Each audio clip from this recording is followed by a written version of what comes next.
नमस्ते बच्चों, स्वागत है आपका हर घर पाठशाला और जियो टीवी की इस नई पेशकश में। इस नए वीडियो में आपका फिर से स्वागत है। तो पिछली वीडियो में हमने भीखू भाई और उसके नारियल के शौक और उसकी नारियल खाने की इच्छा के बारे में पढ़ा था। और नारियल वो लेना तो चाहता है लेकिन पैसे नहीं खर्च करना चाहता। और आज हम उसका भाग 2 पढ़ेंगे। तो उससे पहले हम इस वीडियो में अशद्दत या कब्र होने वाले जो एलोज हैं उसके बारे में जानते हैं। ये स्क्रीन पे आपके इसके एलोज। तो एक मौका है और रुपए भर की बचत हो जाएगी। तो भीखू भाई कहते हैं कि मौका है कि मंडी की तरफ चल पड़े हो और बचत भी हो जाएगी। एक मौका है और बचत भी हो जाएगी। खुशी से घुरघुराते भीखू भाई ने छड़ी को जमीन पर थपथपाया। भीखू भाई ने छड़ी को जमीन पर थपथपाया। थप की। भीखू भाई ने छड़ी को जमीन पर थपथपाया। आप ये मंडी का दृश्य देख रहे हैं। ये मंडी का दृश्य आपके सामने। अब जब आप इस मंडी पे देखते हैं तो आपको बहुत सारी चीज़ें दिखाई देते हैं। यहाँ पे व्यापारी हैं जो नारियल के मोल भाव कर रहे हैं। भीखू भाई यहाँ पे आपको दिख रहा होगा। भीखू भाई नारियल ले तो रहे हैं और पीछे आप एक गाय को भी देख पा रहे हैं। इस तरह से ये मुझे लगता है ये हलवाई है। और पीछे ये औरत, फिर नारियल के पेड़ और अन्य पेड़, और फिर पूरी तरह ये बाजार का दृश्य चला है। तो मंडी में कोलाहल फैला हुआ था। अब कोलाहल का अर्थ होता है, कोलाहल का अर्थ होता है शोर। उस तरह का शोर नहीं, लेकिन वो शोर जो कि लोग कोई मोल भाव पूछ रहा था, कोई चीज़ों के दाम पूछ रहा था। तो व्यापारियों की ऊंची ऊंची आवाज़ें गूंज रही थी। व्यापारियों की ऊंची ऊंची आवाज़ें गूंज रही थी। तो बहुत गूंज में हो रही थी। बटाटा, आलू, कांदा प्याज, कांदा प्याज, गाजर गाजर गाजर, गोभी बंद गोभी, गोभी बंद गोभी। तो इस तरह की आवाज़ें हो रही थी। माथे का पसीना पोंछकर भीखू भाई ने इधर उधर ताका। माथे का पसीना पोंछकर भीखू भाई ने इधर उधर ताका। ताका का मतलब देखा। नारियल वाले को देखकर पूछा। नारियल वाले को देखकर पूछा, अरे भाई, एक नारियल कितने में दोगे? एक नारियल कितने में दोगे? सिर्फ 1 रुपए काका, सिर्फ 1 रुपए काका। नारियल वाले ने जवाब दिया, जो चाहे ले लो, जल्दी जल्दी करो। छूशे भाई, छूशे भाई। भीखू भाई ने कहा, ये क्या? तो छूशे भाई का मतलब ये गुजराती में शब्द है कि उसमें भीखू भाई ने कहा कि यह क्या? मैं इतनी दूर से आया हूं और तुम पूरा 1 रुपया मांग रहे हो। 50 पैसे काफ़ी हैं। तो वो 50 पैसे देने वाला था। मैं इस नारियल को लेता हूँ और तुम यह लो, पकड़ो 50 पैसे। तो पहले उसने 2 रुपये का नारियल भी स्वीकार नहीं किया। और अब जब बारी 1 रुपये के नारियल पर आई तो वो 50 पैसे पकड़ाने लगा। नारियल वाले ने झट से भीखू भाई के हाथ से नारियल को छीन लिया और बोला, माफ करो काका, 1 रुपया या फिर कुछ नहीं। कहा कि 1 रुपया दो, नहीं तो कुछ भी नहीं मिलेगा। लेकिन भीखू भाई का निराश चेहरा देखकर बोला, बंदरगाह पर जाओ, हो सकता है वहां तुम्हें 25 पैसे में मिल जाए।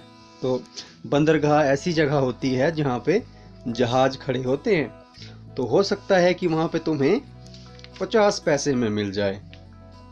तो भीखू भाई अपनी छड़ी टेक कर सोचने लगे। छड़ी टेक कर लगाने का जो मतलब है और सोचने का मतलब है कि वो छड़ी को उन्होंने ज़मीन पर रख दिया और सोचने लगे, आखिर 50 पैसे तो पूरे 50 पैसे हैं। वैसे भी मेरी टांगों में अभी दम है। तो मेरी टांगों में अभी दम है। तो वो अपनी टांगों के दम के बल पे बंदरगाह जाने की सोचने लगा। पैरों को घसीटते हुए भीखू भाई चलने लगे। जैसे हम थके होते हैं और पूरा कदम नहीं उठाते और घसीटते घसीटते चलते हैं, हमारी चलने की आशा नहीं होती, हमारी इच्छा नहीं होती, उस तरह से भिखू भाई भी चलने लगे। हर 2 कदम पर रुककर जेब में एक बड़ा सफेद रुमाल निकालकर, जो जेब में उन्होंने बड़ा सफेद रुमाल लिया हुआ था, वो अपना पसीना पोंछते, उनको पसीना आ रहा था चलने से, वो पसीना पोंछते सागर के किनारे एक नाव वाला बैठा था। तो नाव में वो नाव वाला बैठा था, उसके सामने 2-4 नारियल पड़े थे। 2 और 4 मतलब 4-6 नारियल होंगे, शायद 4 होंगे या 2 होंगे। तो अरे भाई, एक नारियल कितने में दोगे?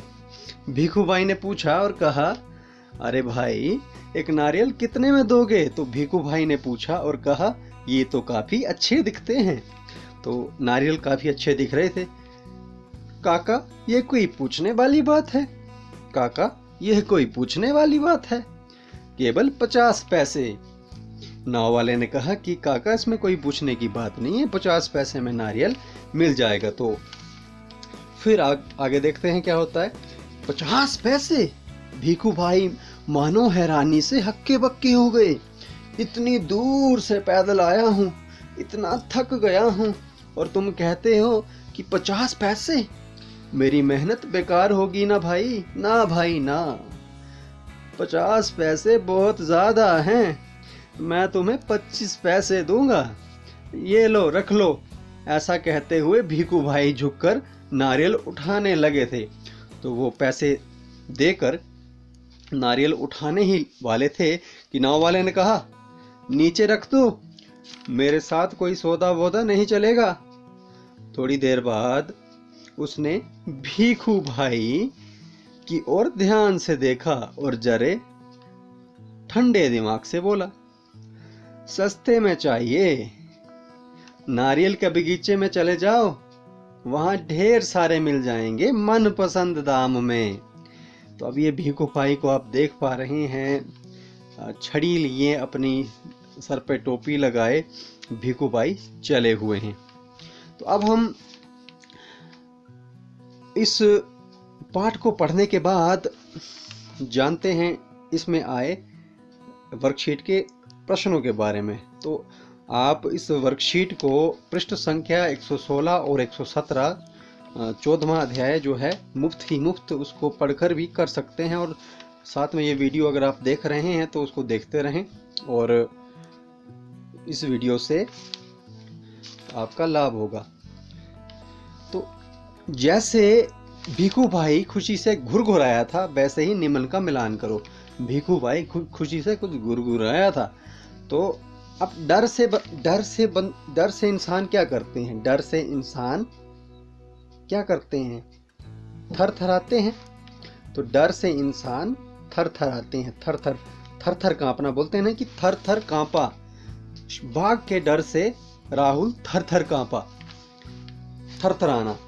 ठंड से कंप कपाना। अब आगे बढ़ते हैं। खुशी से खिलखिलाना, तो वो खुशी से खिलखिलाए। अब आप आगे बढ़ते हैं। रिक्त स्थान भरो, मैं इस डैश को लेता हूं। किसको लेता हूं? आपने पाठ को पढ़ना है और बताना हो। मंडी में डैश फैला हुआ था, तो मंडी में कोलाहल फैला हुआ था। कोलाहल यानी कि शोर फैला हुआ था। मेरी डैश में अभी भी दम है, तो किस में दम है? उन्होंने बोला कि मेरी टांगों में अभी भी दम है। मेरी मेहनत डैश हो गई, मेरी मेहनत बेकार हो गई, या जो भी पाठ में उन्होंने बोला वो अपने आप में भरना है। पाठ में भिखू भाई को कंजूस बताया गया है। तुम्हारे विचार में भिखू भाई का पैसे बचाना और ज्यादा चलना सही था या गलत? कारण सहित बताओ। तो कंजूस तो वो थे ही। कंजूस का मतलब जो कम पैसे खर्च करते हैं या पैसे खर्च करने से डरते हैं, रुपए खर्च करने से डरते हैं, उनको हम कंजूस कहते हैं। मुझे लगता है कि हमें रुपए तो बचाने ही चाहिए, लेकिन इतने भी नहीं बचाने चाहिए कि उनका हम प्रयोग कर सकें। तो आपको क्या लगता है? आप अपने अनुसार लिखें। तो हमने आज किया पृष्ठ संख्या 116 और 17 और साथ ही इसका एक वर्कशीट। तो अगली बार हम इसका भाग 3 करेंगे, तो अगली बार जरूर वीडियो को देखिएगा।